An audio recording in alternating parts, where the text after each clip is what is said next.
Microsoft Flight Simulator has just taken flight on the Xbox Series X and S. Not only that, it's available on Game Pass for no extra charge. If you're looking to book a ticket on Microsoft's revamped aircraft simulator, now is the best time. But before you're cleared for takeoff, you may want to cover the basics of directing a metallic cylinder at hundreds of miles per hour through the sky. To help you out, we put together a beginner's guide to Microsoft Flight Simulator with 6 key points to know. Complete the tutorials. If you're interested in Microsoft Flight Simulator for Xbox, chances are you've flown a plane or two in another game. While it may be tempting to hop right into the cockpit of a Boeing 747 and take to the skies, it's worth remembering that Flight Simulator is a more realistic game than most. There are actual flight readouts, controls, and physics to account for when in the air. As a result, it's more than worth your time to complete the tutorials. The tutorials are segmented into a few key areas that cover controls and general aviation, as well as takeoff and landing. They're super quick, so you should be able to knock them out in an hour. Afterwards, consider doing a few available challenges to really hone in that muscle memory. Don't be afraid of Autopilot. When you start playing Microsoft Flight Simulator for the first time, many of the assisted flight options will be selected by default. While you certainly can turn these settings off to get a more realistic feel, you should consider leaving them on while learning to fly. These settings can help you correct a stall, tailspin, or any other disaster waiting to take you out of the sky. You can also access your flight assistant via the cursor menu at any time during a flight to bail you out of a bad situation. Just don't expect it to save you when you nose in 10 meters from a mountain face. How to avoid stalling in Microsoft Flight Simulator.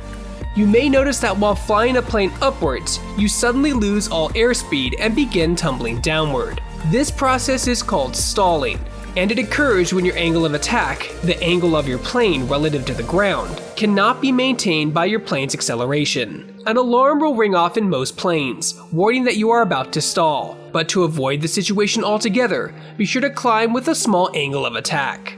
You can see your angle of attack on the readout to the left of your fuel. Keep your plane within the green and yellow segments and you should avoid stalling. If you are using an Xbox controller, you can tilt the left joystick until you found a good spot to hold. There's also an option in the Flight Assistant cursor menu to have the autopilot prevent stalling altogether. If you're looking for a more exact approach though, a flight control system would allow you greater control over both your angle of attack and flight altogether. Speaking of which, consider a flight control system for better maneuvering. While using an Xbox controller in Microsoft Flight Simulator is certainly more intuitive than a mouse and keyboard, a flight control system can offer you an even better experience.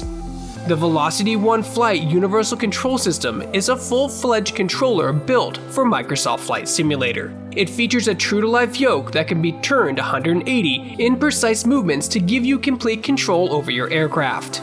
You can map multiple controls to the attached modular throttle quadrant, giving you complete customization over your flights. There's even a status indicator panel that sends readouts from your plane's cockpit directly to you, even when you're flying in third person. The Velocity One Flight Universal Control System is compatible with both Xbox Series X and S systems, as well as Windows 10. You can sign up to be notified when pre-orders go live by clicking the link in the article. Taking off and landing in Microsoft Flight Simulator. Two of the most challenging aspects of flying in Flight Simulator are taking off and landing. It's best to practice both of these tasks in a smaller plane when you first begin. Landing a jumbo jet is very different to a Cessna, but learning how to land the latter will make the former much easier. When first starting out, begin your flights from the runway instead of the gate. This prevents you from having to constantly taxi your plane to the runway. Taking off is as simple as pushing your throttle up and angling your plane upwards when you have assist options on. You can also use the Travel To option in the cursor menu to automatically travel back to the runway. This allows you to practice taking off multiple times in quick succession, turning off a few assist options each time as you grow more comfortable. Landing is a bit more of a challenge. However, you can use the Travel To option here again, to teleport instantly into a perfect location for practice. This can have you avoid having to line up a landing in the beginning, which is easily one of the most difficult aspects. After perfecting your landings, a flight control system can help you line up the landings yourself with enough precision to avoid veering off the runway. take to the skies with Turtle Beach. With these tips under your belt, you'll be able to make those long-haul flights in no time. Don't be afraid to turn off assist options as you progress, and just see how good of a pilot you are. If you want to take your Microsoft Flight Simulator experience to the next level, the Velocity One Flight Universal Control System will be there to take you to new heights.